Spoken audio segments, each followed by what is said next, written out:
الحمدللہ رب العالمین والصلاة والسلام علی خاتم النبیین۔ پیارے محترم بھائیو، ہمارا یہ سلسلہ چل رہا ہے کہ مرزا غلام قادیانی نے کس کس مقام پہ کس کس اعتبار سے اور کس کس نئے طریقے اور پینترے بدل کر اس نے اپنے نبوت کے دعوے کیے اور اپنی رسالت کے دعوے کیے، کبھی کس طریقے سے کبھی کس طریقے سے، تاکہ لوگوں کو کسی نہ کسی طریقے سے لوگوں کے ذہن میں یہ بیٹھ جائے کہ میں بھی اللہ کا نبی ہوں، استغفر اللہ، میں بھی اللہ کا رسول ہوں، استغفر اللہ۔ اس طرح کی اس نے نیتیں رکھ کے کبھی کس انداز سے کبھی کس انداز سے اس نے دعوے کرنے کی کوشش کی۔ اصل ہم آپ کے سامنے رکھتے آ رہے ہیں وہ یہ چیز ہے کہ جناب دیکھیے، اس نے قرآن پاک کی آیات کریمہ کو اپنے لیے استعمال کرنے کی کوشش کی، اور یہ اس نے کہنے کی کوشش کی کہ اللہ پاک نے یہ آیات کریمہ میرے لیے نازل کی ہیں۔ دیکھیے، اللہ پاک نے قرآن پاک میں محبوب کریم صلی اللہ تعالی علیہ وسلم سے سورہ والضحیٰ میں کیا خطاب ارشاد فرمایا۔ اللہ پاک نے ارشاد فرمایا، والضحیٰ واللیل اذا سجا ما ودعک ربک وما قلی، چاشت کی قسم اور رات کی جب پردہ ڈالے کہ تمہیں تمہارے رب نے نہ چھوڑا اور نہ مکروہ جانا۔ محبوب کریم رؤوف الرحیم صلی اللہ تعالی علیہ وسلم آپ پر کچھ دیر کے لیے جب وحی کا نزول رک گیا، وحی کا سلسلہ تھوڑی دیر کے لیے رک گیا، اللہ تعالیٰ کی حکمتوں کے پیش نظر اللہ تعالیٰ جانتا تھا، جب وحی کا سلسلہ تھوڑی دیر کے لیے رک گیا تو جناب کفار نے کیا کیا، اعتراضات کرنا شروع کر دیے کہ اللہ پاک نے محبوب کریم صلی اللہ تعالی علیہ وسلم کو چھوڑ دیا ہے، استغفر اللہ۔ جب اعتراضات کرنے شروع کیے کہ اللہ پاک نے نبی پاک کو چھوڑ دیا کہ اب ان پر وحی نازل نہیں ہو رہی، تو جناب اللہ پاک کی طرف سے یہ وحی نازل ہوئی۔ اللہ پاک نے بتا دیا کہ اے کفار، تم اتنے خوش نہ ہو، میں اپنے محبوب سے محبت رکھتا ہوں، میرا اپنے محبوب سے پیار ہے، میں نے اپنے محبوب کو چھوڑا نہیں، اور اے محبوب آپ پریشان نہ ہوں، آپ کو میں نے چھوڑا نہیں۔ دیکھیے، اللہ پاک نے محبوب کریم سے محبت کا اظہار کیا، کفار نے اعتراض کیا، اللہ نے جواب دیا۔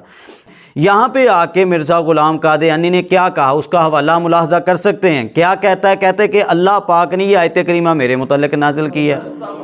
یعنی کہ اگر آپ دوسرے پیرائے سے غور کریں، تھوڑی سی اگر آپ توجہ کریں گے تو یہ بات سمجھ آئے گی کہ جناب اس نے ہم مسلمانوں کو کافروں کے درجے میں رکھ لیا، کیونکہ ہم اس کی نبوت کو نہیں مانتے۔ ہاں، یہ ہے ہی جھوٹا، ہم کیوں مانیں اس کی نبوت کو؟ جو بندہ ہو ہی جھوٹا، اس کی نبوت یا رسالت کو کیسے مانا جائے؟ نبی کریم صلی اللہ تعالی علیہ وسلم کی رسالت و نبوت درست تھی، وہاں پہ کفار غلط تھے، اور یہاں پہ اس بے ایمان کی رسالت و نبوت جھوٹی ہے، اور یہاں پہ ہم مسلمان درست ہیں، صحیح جگہ پہ ہیں۔ اور یہ اس نے یہ آیت کریمہ اپنے لیے گھڑی تاکہ یہ لوگوں کو بتایا جا سکے کہ جناب اس کا شان نزول یہی ہے کہ جب کفار نے اعتراض کیا نبی پاک کی نبوت پر تو اللہ نے جواب دیا، تو یہ میرے اوپر بھی یہ آیت کریمہ اتری ہے، تو یہ جو مسلمان میری نبوت کو رسالت کو نہیں مانتے تو یہ استغفر اللہ کافروں کی طرح یہ اسی طرح ہی ہو گئے۔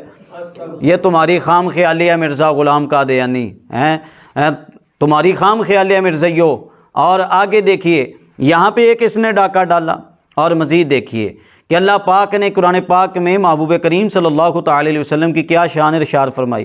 فرمایا کہ قل انما انا لکم نذیر مبین، اور اسی طرح ارشاد فرمایا قل انی انا النذیر المبین، کہ محبوب کریم صلی اللہ تعالی علیہ وسلم آپ فرما دیجئے کہ میں تمہیں کھلا ڈر سنانے والا ہوں۔ اس طرح کی آیات کریمہ قرآن پاک میں آئیں۔ اس نے کیا کیا جناب، اس نے یہاں پہ آ کے کوشش کیا کی، اس نے آیت کریمہ کو بیان کرنے کی کوشش کی کہ یہ جناب یہ آیت کریمہ اللہ پاک نے میرے متعلق نازل کی ہے۔ اچھا، یہاں پہ دو چیزیں ہیں۔ اس نے کیا کہا؟ کہتا ہے اللہ پاک نے میرے اوپر جو آیت نازل کی وہ کیا ہے؟ قل انی نذیر مبین ہے، جبکہ قرآن پاک میں دو طرح ہے، قل انما انا لکم یا قل انی انا کے ساتھ، اور اس نے انا لکم یہ سائڈ پہ کر دیا اور ادھر انا سائڈ پہ کر دیا۔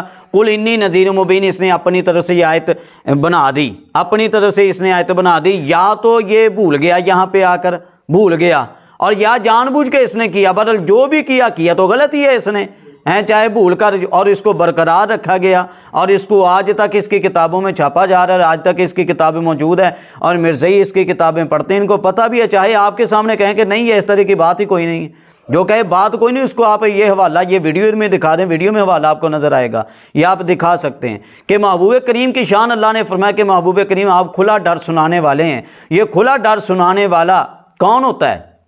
کھلے طور پر ڈرانے والا کون ہوتا ہے؟ جناب یہ نبیوں کی شان ہے۔ تو یہ بھی یہاں پہ آ کر بھی اس نے دعوی نبوت کیا۔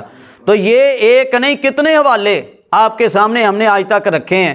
مسلمانوں کو غور کرنا چاہیے جو ان کے حمایتی ہیں، جو کہتے ہیں کہ جناب ان کا ہمارے ساتھ کوئی کسی قسم کا جھگڑا ہی نہیں ہے، جناب یہ بھی تو ایک اپنا مسلک رکھتے ہیں، یہ جناب یہ بھی تو کلمہ گو ہیں، تو یہ ہیں تو وہ ہیں۔ او بھائی یہ دعوی نبوت کرتے بھی ہیں، یہ دعوی نبوت مانتے بھی ہیں۔ تم ان کے جو جدید لوگ ہیں نا آج کے، میں ان کی ویڈیو تمہارے سامنے رکھ سکتا ہوں جو واضح طور پہ اپنے مرزا غلام قادیانی کے استغفر اللہ جھوٹی نبوت کی دلیلیں دے رہے ہوتے ہیں سچی ہونے کی، استغفر اللہ۔ لہذا مسلمانوں آپ کو چاہیے کہ ان چیزوں کی طرف توجہ کیجیے۔